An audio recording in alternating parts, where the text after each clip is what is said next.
All right. So Hi, I'm Cole. going to introduce myself. Let me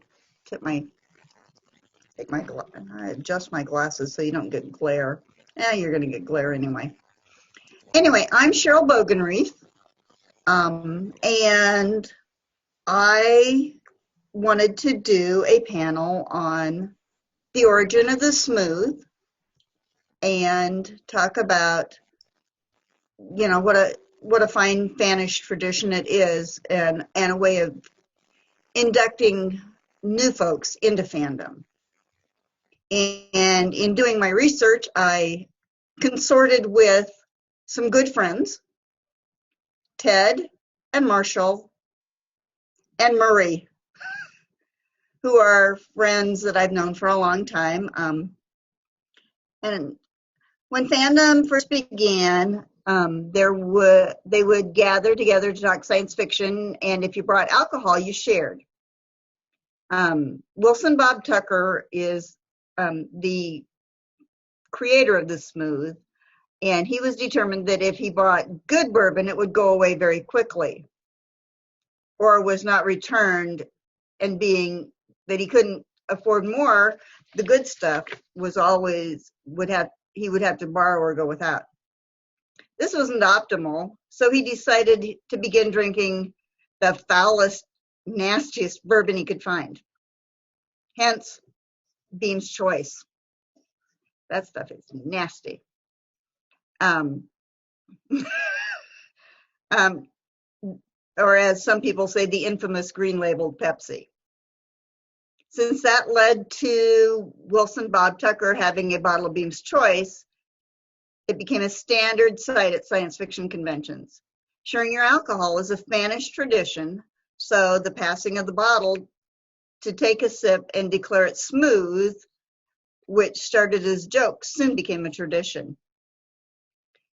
It became somewhat infamous outside of fanish circles at the first Australian Worldcon in the 33rd AussieCon in Melbourne. During a flight full of fans from the United States to Australia, the plane ran out of alcohol. That must have been scary. And soon fans were having toasts with everything drinkable, declaring it smooth. A couple of years later, as Bob told it, he was in an airport in New York, passing a bar, and heard those very British accents going smooth. Curious, Tucker approached them and asked what this was. They were told it was an Australian drinking tradition. You take a shot of whiskey and then declare it smooth while waving your hand across your body. Amused, Bob thanked them and walked away with a great story. As time passed, Tucker couldn't drink alcohol anymore, so he modified the tradition to allow a sniff to participants who wanted to be part of the smooth but didn't want to drink the nasty stuff. In addition, he adopted several children and grandchildren to carry on this tradition. Roger Teener, who is a fan from Kansas, we believe was one of the first of Bob's adopted children. There are several official sons, daughters, grandsons, and granddaughters: Ted, Marshall, that can officially carry on the tradition and deflower a conversion with a smooth. It's a tradition which is about inclusion and bringing new fans in and making them feel at home. This has been one part of what Wilson Bob Tucker brought to fandom. The tradition is that a conversion will be deflowered by a group smooth. When a person who is new to fandom is attending a room party with one of Bob's children or grandchildren, the bottle of Beam's Choice is brought out. Starting with the child or grandchild of Tucker, the bottle is passed around until everyone in the room has tasted or sniffed the Beams. Then the child or grandchild will take another taste of the bourbon and declares in an authoritative voice, I'm sure we're all in agreement that this individual, you were smooth, and then everyone joins in the smooth. And when people do this, when they take the sip or sniff the bottle, they raise their right arm. And then when the bottle comes full circle and the individual is declared to be smooth, that's when everybody brings their arm across their chest. Then I got a couple of stories. This is a story that while Tucker claimed that he didn't attend the first Worldcon, which was held in conjunction with the World's Fair in 1939 in New York, he was on the staff of ShyCon 1, which maybe was considered the second Worldcon in 1940. Subsequently, Tucker had a long career as a projectionist, stage electrician, and science fiction writer. In 1946, the film Ziegfeld Follies was released with comedian Red Skelton having a minor part. Somehow, over the next year or so, Tucker watched the Red Skelton skit and found it hilarious. He saw a lot of movies in those days, but this one really stood out. It involved Skelton as a radio announcer who didn't drink, but was under contract to advertise Guzzler's Gin, said to be smooth. Predictably, the skit ended with Skelton thoroughly soused. Sometime in the early 50s, Tucker borrowed heavily from the Skelton skit when he discovered that most fans had little money and were hitting him up for free drinks. As Tucker had a meaningful job, he did have some pocket change. Even then, Tucker preferred bourbon to the clear stuff, so he sought to find the most disgusting bourbon he could, as he knew that it would keep people from borrowing his booze and not returning it. Over the years, he learned to love the Green Label Pepsi. The result of the rest of the custom of passing the bottle, holding a hand on high, and punctuating the ceremony with smooth is a well-known in fandom circles, at least historically, if less so now. And then I have another story from Jim Murray in Kansas City that says, there was this time at NeoCon in Wichita when Ken Keller and I were chatting with a couple of dealers in their room, and the bottle came out. When it got to Ken, he did a long, dramatic, multi-gulp chug. As he was finishing, one of the dealers said, "Fake," and Ken proceeded to hand over the bottle and then tilt back his head and demonstrate that he had indeed imbibed. He finished, swallowed, and then gasped, "Oh God, I just gargled beams." So that is the history of the smooth. And I would like to do a smooth in honor of Wilson Bob Tucker, in honor of our Neo fans at DemiCon 31, the first virtual DemiCon. Ted, will you lead us, please?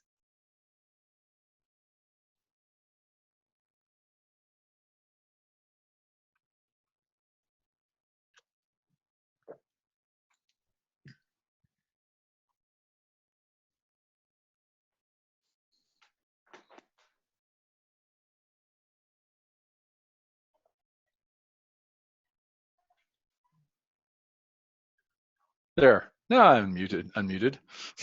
Yeah, there. All right. So everybody have your right hand up. Now I think we would all agree that all of the participants of the first virtual DemiCon are smooth. Smooth. Wow, that's a lot smoother. It's still, woo. Yeah, I know. I'm drinking Chivas tonight. Ooh.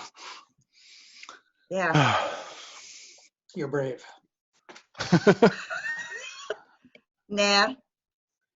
It was either Chivas or Jack Daniels, and I ain't drinking Jack. Oh, Oh, well, it depends on what it's with and how much other things I've had first to kill the taste buds. Yeah, I know. All right. Hmm. All right. Yeah, there's been a long Yes. time. Another thing we've done with smooths quite often, I remember, uh, was the wake for,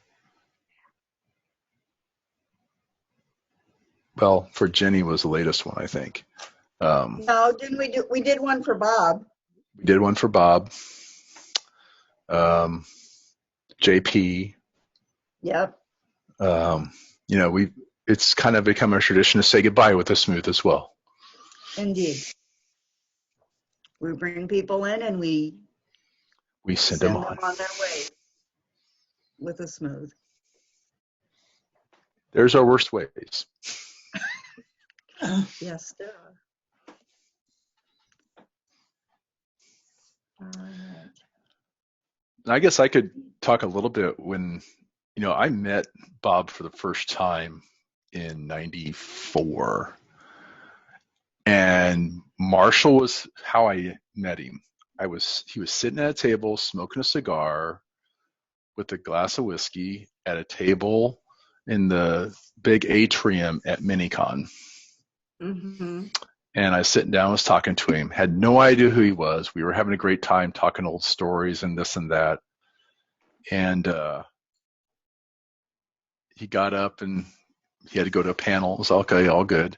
Marshall said, "You know who that was?" I said, "No." You know who Bob Tucker is? I go, "No, Wilson Tucker." So that name sounds familiar. And then he pulled out a book. It was like, "Yeah, that. Wait, him. Okay, got it." And then we went to a room party, and there was Bob, and he did a smooth. And at that time, I was a convergent, so he deflowered me.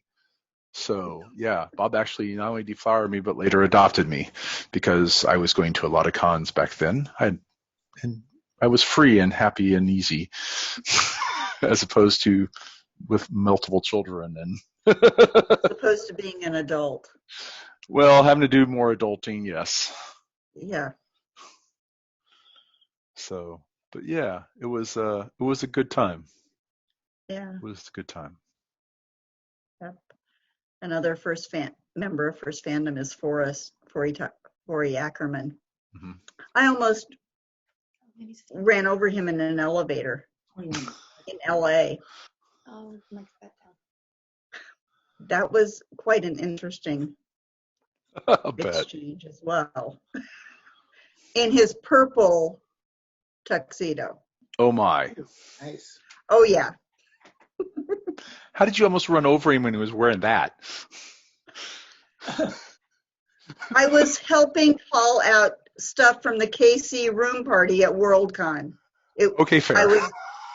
I was backing up into the elevator, Mm-hmm. and Uncle Forey just happened to be at the back of the elevator. So I'm innocent. Well, mostly. Yeah. Oh wait, you know my children.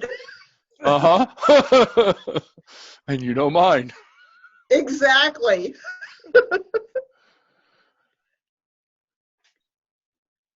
All right, I'm trying to look at the chat stuff too. I don't know who the first grandson honestly was. I know the first granddaughter was Star. Yeah, that doesn't surprise me. I'm trying to remember who all of the children were.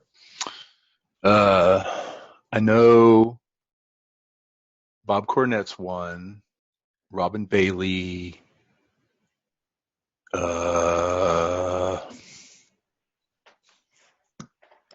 Tina. Yeah.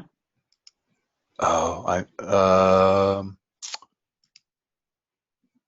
forgetting her name. Her husband works in aerospace. They're out in Washington. She's a daughter. Mm-hmm. Myrna was a daughter. Myrna was the daughter.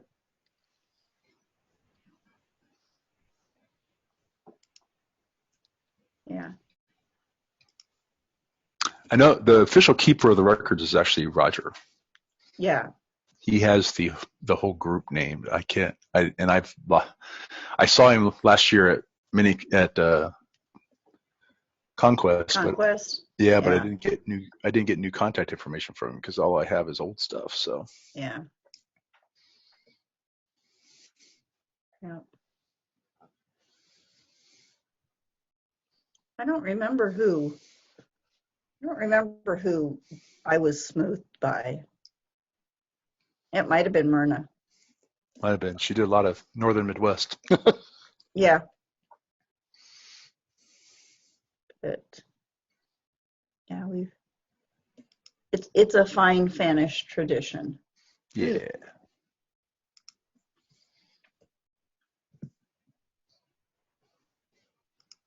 I was 16 and Myrna did me at DemiCon. Yeah. The funniest thing though is because I sniffed the bottle all those years, building up to 21. I got pulled by JP into this bizarre Klingon smooth the year I turned 21, and he didn't know I'd turned 21. So as the bottle of really horrible, I mean, it was like beet juice, Robitussin, and Everclear came around. I took a big swig off it, and JP just about died. He went, no, and I went, and I'm 21, and he went, oh my God, you shouldn't have took your first smooth swig of that. And I'm going, you drugged me in. I could just see JP's face too. Yeah. Yeah. He did not expect me to take a drink. He just wanted somebody else there that knew what they were doing to smooth some Klingons. It awesome. His reaction was absolutely priceless. Oh yeah, I'll bet it was. And then his reaction of, "Oh my God, I'm old because you're 21." Mm-hmm. Yeah, it's kind of like our reaction when, oh my God, I'm old. Your children are graduating from high school. Or yours turned 21. I saw them in Take After Dark. Oh, that's true. Bad. That's true. Yeah. Ouch. Yeah. What was it? There was the year that before Bob died. Yeah. There was the year that Monica, Megan, and I were all on stage in Take After Dark. Yep. I went up to Bob after that and said, "Bob, I've got a confession." He goes, "What?" And I said, "I'm a dirty old man," and walked away. And he just laughed. He about fell down laughing. Yeah. Because Yeah. Dude. Yeah. You really want to feel Bob. old. You really want to feel old. My first DemiCon was DemiCon 2, and I was 15. But Forrest is now old enough to drink. Fair. What? Forrest turned 21 last November. Wait, when did that happen? Last November.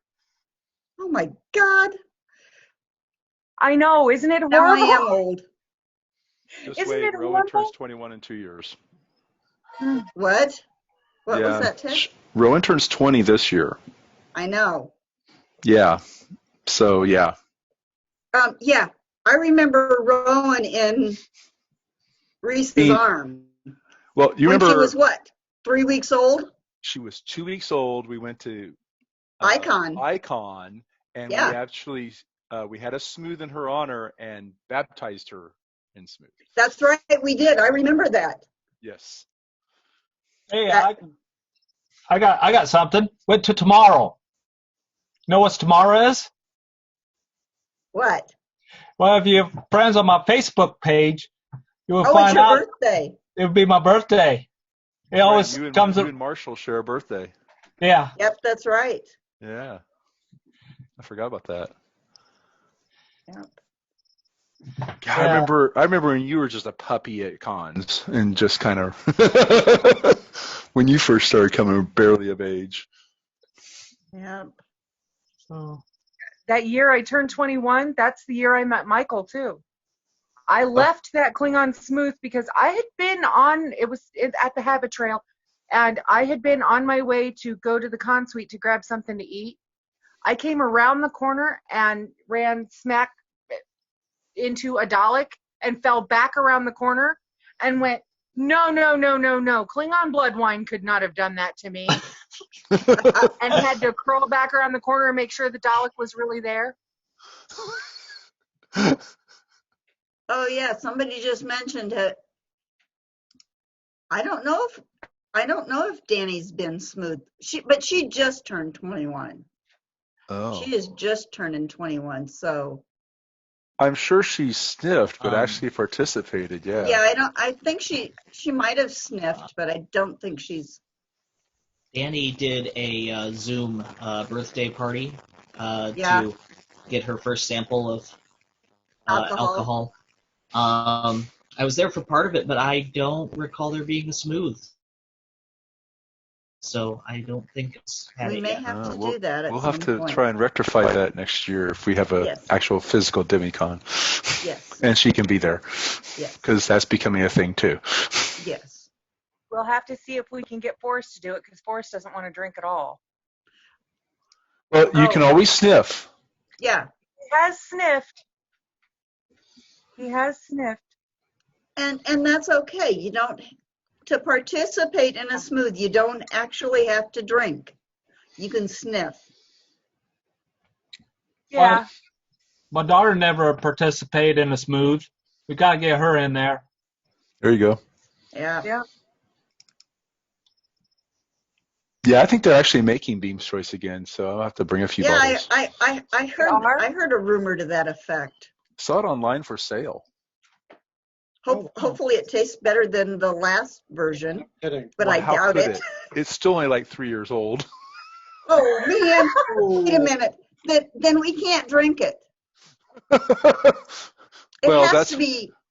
Oh wait, I forget. I'm picky. yeah, and you know we all like our that is a rule for Scotch. It's got to be at least in double digits. Yeah. My rule is it has to at least be legal. Oh my, Yeah. that's expensive stuff. That's Yeah, the no good kidding. stuff. Yeah. I brought a bottle back from England. Nice. It was almost legal. Oh. See, now you're making me wish I had had my Balvenie out. So Where's Pershing when we need him? no doubt. Where is Pershing? I don't know. I know he's alive. Yeah. I see him on Facebook every now and then. Yeah, I'll have to get after him. So yeah, that actually is kind of one of the things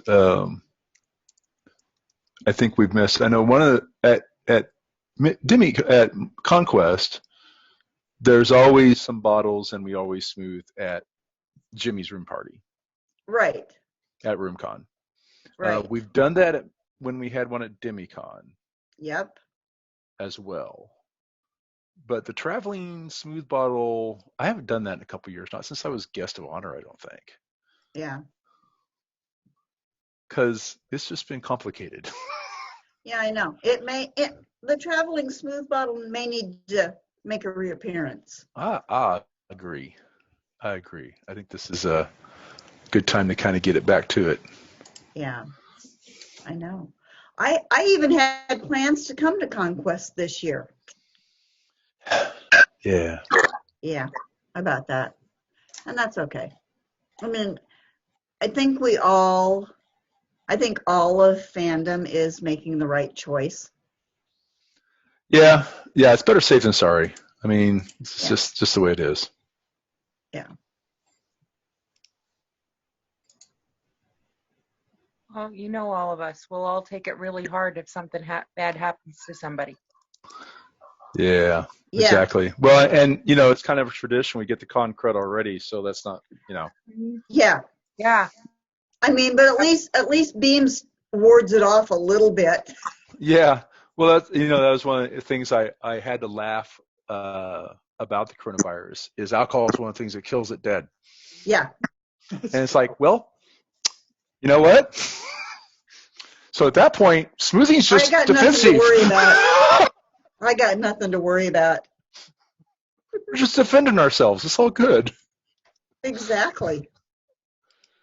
Somebody said kind of stuck around. I think the later 2000s, it definitely slowed down when Bob started not going to as many cons. Yeah. There are still a few that went on, but the aging of fandom has kind of slowed it down. Yeah. And then they stopped making Being's Choice in the mid 2000s, about 2009, 10. Something like that. Yeah. And so that kind of put a damper on things for a while because, while some of us have old bottles we could fill with something else, it's just not the same. Yeah.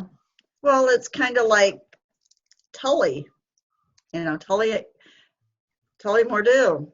Yeah. Yeah. Because they stopped making that for a while. And Well, because the distillery burned down. The distillery burnt down. Yeah, I mean, that's a valid reason. But yeah, we had a crock that we refilled several times. I still have and crocks the I longer refill. it sat in the crock, the smoother it got. I'm looking around because I used to have a crock up here, but I apparently locked it up. Imagine that. Teenagers having parties. Yeah, I know. I heard about that. Which one? Because she's had a few. Yes, I know. Yes, I know. I heard about her big brother coming over and. Okay, that's a great idea. You know what? I agree. It's time for another smooth. I agree. To our children. Long may they reign. Yeah, I know. Mine are running cons now. I know. All right, does everybody have their hands up? Should have just make everybody put their hand up. There we Ooh. Periodically, yeah. go. Oh, Joe, what's the matter? Yeah. Oh, that was smooth. Yeah.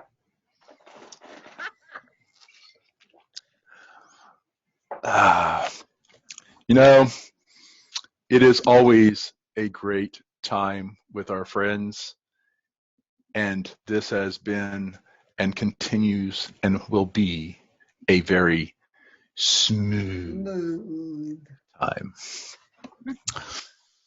Oh, yeah. Lots of good stories. Yeah. Gin, but I've never drank it straight. It's a tree. Oh my! It's a fir tree, for God's It sake. is. That is one alcohol that I will not touch. You really need to watch that link of that skit. Okay. Yeah, that is a good one. So Hendrix isn't so juniper forward. It has hints of rose and cucumber and other stuff, and it's not so juniper forward. It's got lemon and it's got lots gin. It's gin. Yes, and but it's Scottish gin. It's gin, enough said. Just because they added more things to it. Yeah, well. Anybody else have any good stories of smooths?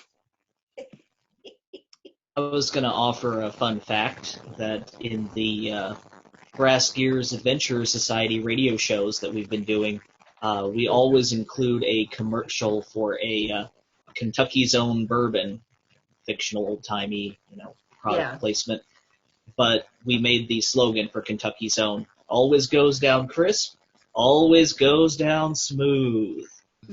Just to wedge that in there. Very nice. Yeah, that's awesome. Very nice.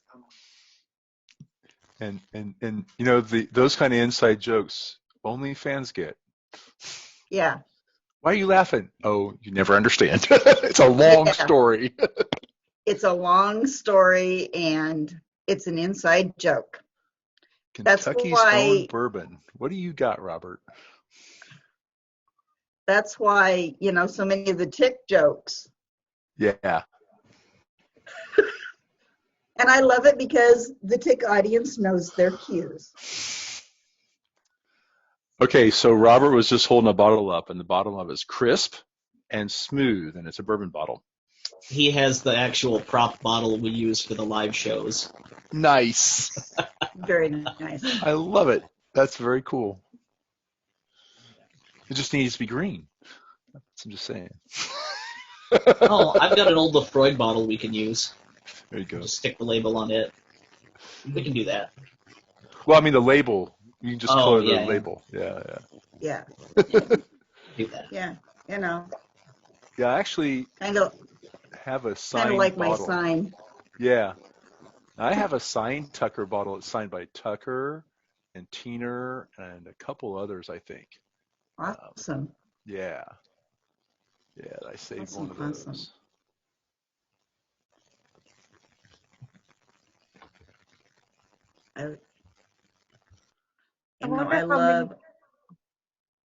Go ahead. I love all of the Spanish traditions that have developed, and how the stories change, and the saga continues. Yeah. It's great fun.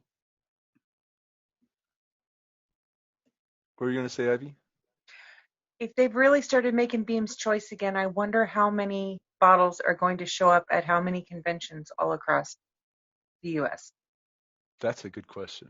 It'd be really nice if a bunch did. If I saw one, it would definitely be going with me. Yeah. I imagine a lot of people are like that. Yeah, I was actually going to I was hoping to corner Roger this year, and because I was hoping he'd be there at Conquest again and kind of get some more from him on that. Yeah. Well, from some more history, also the definitive list, because he created a list of all the official children and grandchildren, and Yeah. and I think he called them cousins because they weren't officially Cousins. adopted by Bob, but they were adopted by others that were. So Yeah. It was one of those, you can carry on their tradition because we want to be able to carry it on. Yeah. So you're kind of baptized in the Church of Smooth. Go. Exactly. And so I'm curious how extensive that list he's got. Yeah.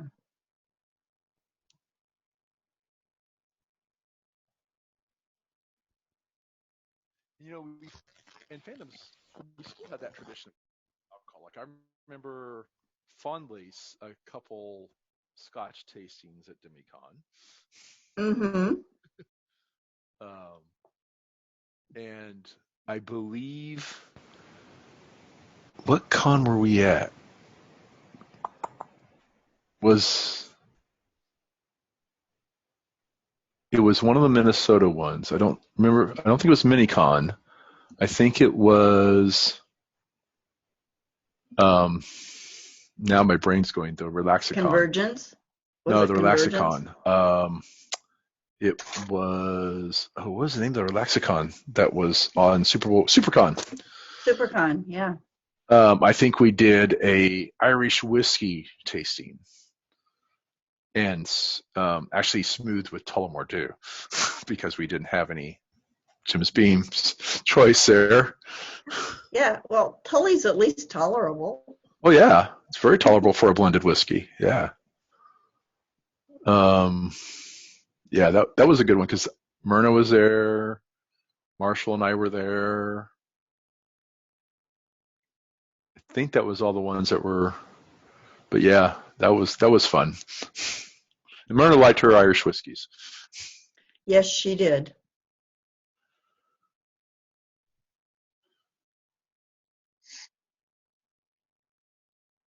Speaking of a lot of good stories. Yeah. There are lots of good Spanish stories. Yeah. Yeah, and it's funny as you go through the different areas of fandom, like when we were out at in San Diego Worldcon one of the times. I don't remember which. No, it wasn't San Diego. Was it LA or no? It was just outside of LA. It wasn't really LA. Oh yeah, but it was just outside. It might have been was it San Jose? San Jose, that's where it was. Yeah, and, the first San Jose Worldcon. The first San Jose Worldcon, and doing a smooth out there, and they're like, "We've heard of this.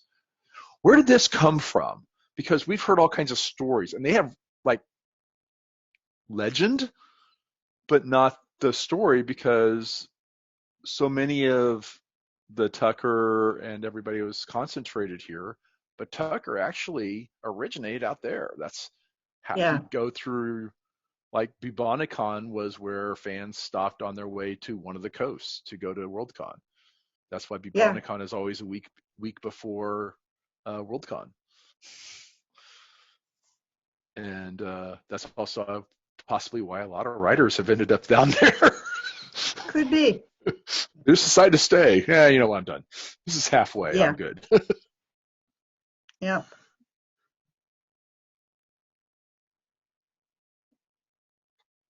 So Edwin, you said you had a story. Oh, you're gonna like this one. So, I like my scotch. That's pretty common knowledge.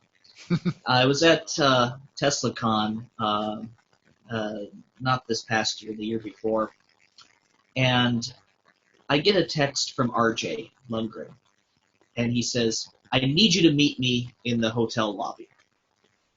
So I go to the hotel lobby, and he's talking to this guy. I don't know the guy, but the guy has a bandolier of little bottles of amber liquid. They're the kind of squarish bottles that you used to get from bomb plots. So anyway, I show up and I say, "What'd you need, RJ?" And RJ says, "Oh, this is the guy you need to talk to. He's the scotch drinker. I prefer Irish. You two have fun." And poof, he's gone.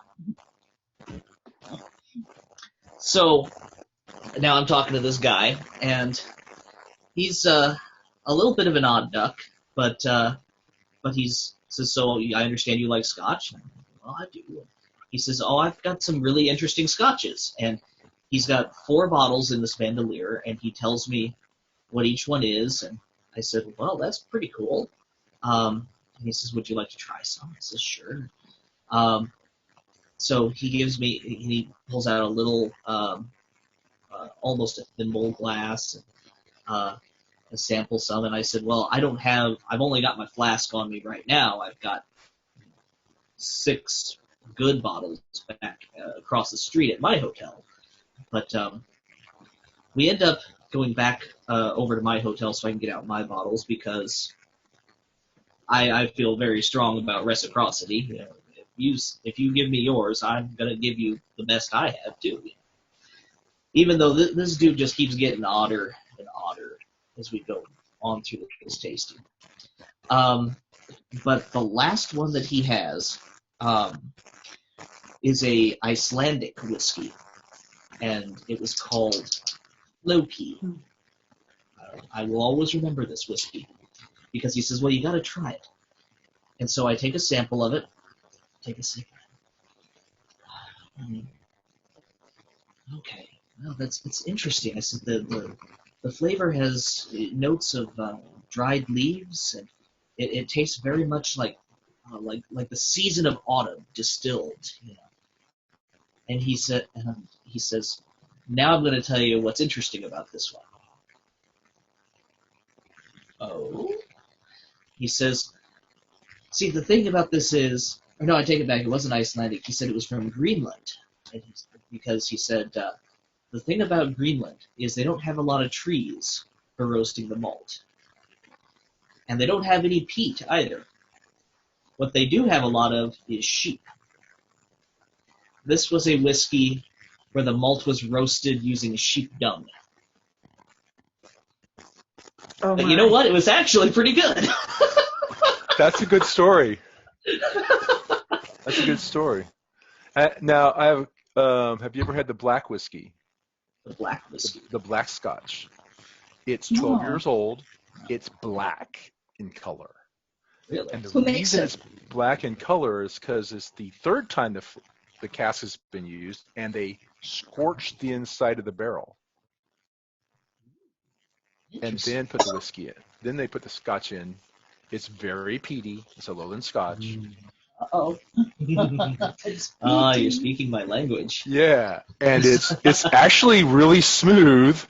It's 12 years old and it is as smooth as an 18, 20-year-old. Oh my. So Oh my. it's called Black. It's brewed by a company called Black. Right? No.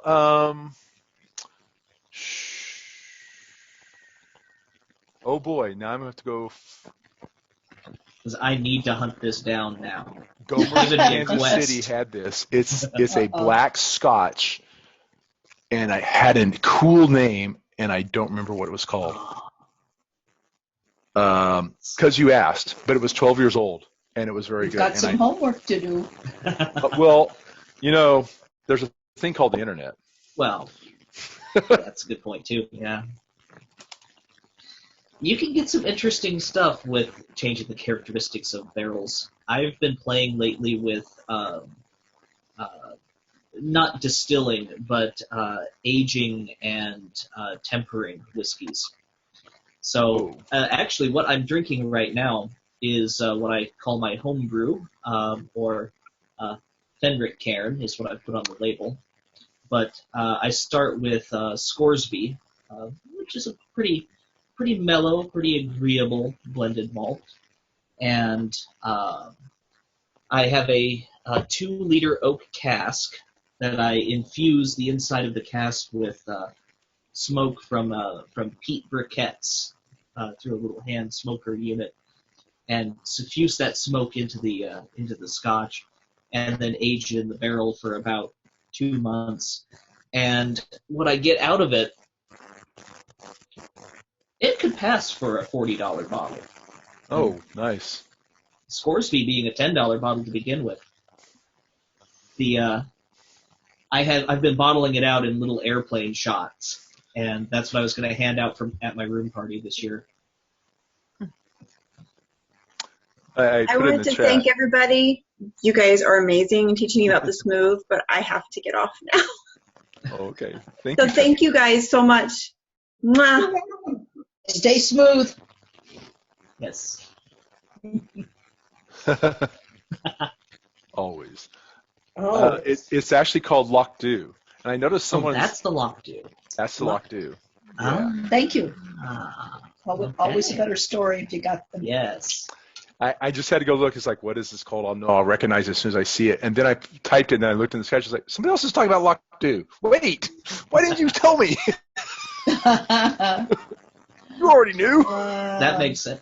So is it peatier than like the Ardbeg Korekin? I'm not sure. I don't Oh, know that if I mean, it's not like it's not like super peaty, but it is a peaty Okay. lowland. all right. I know people that won't drink it because it's peaty. Well, I know lots of people that won't drink any because they're peaty. Well, I mean, Highland Scotches aren't nearly as peaty. Well, no, I know. and it's, then you get into this ILs, and those aren't peaty at all, really. It's an ongoing joke between me and Mitch that my go-to is Lafroig, and he calls it Lafrog because he can't Yeah. stand it.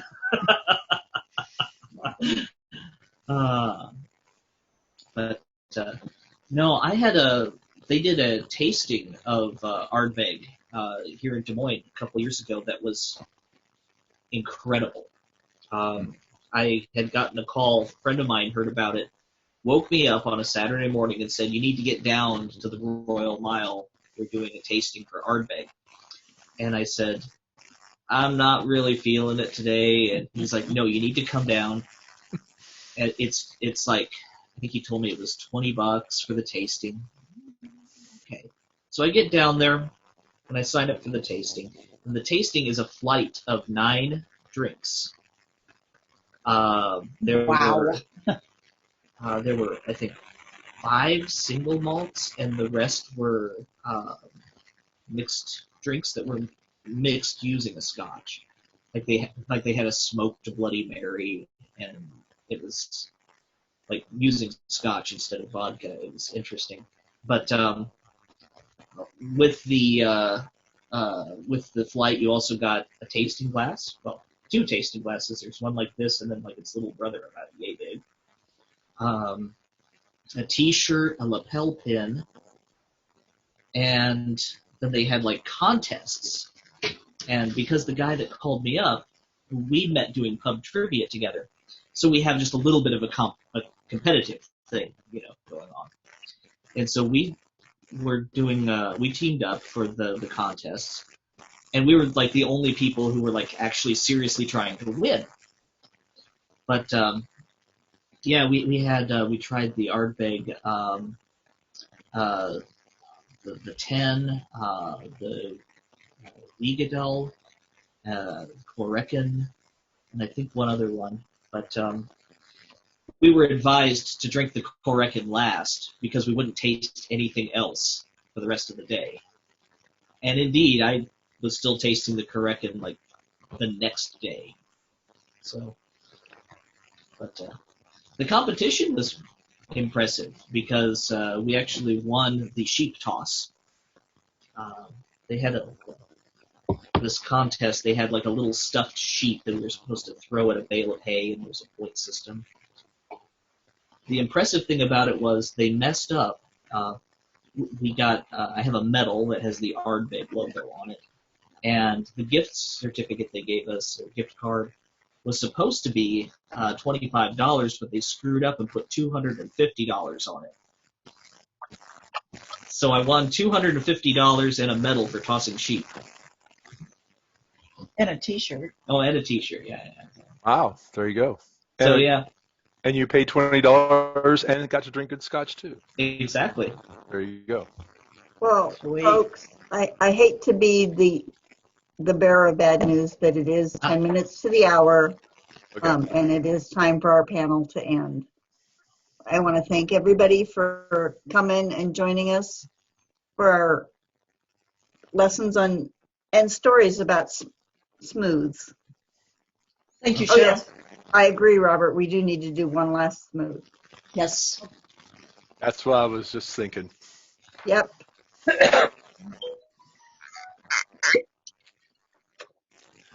Virtually it's actually a lot faster because everybody just drinks at the same time. Heck yes. Now look, are those right hands or left hands? I think all of us would agree, Cheryl, this panel was smooth. Thank you. you. Thank you, everyone. Thank you, Cheryl.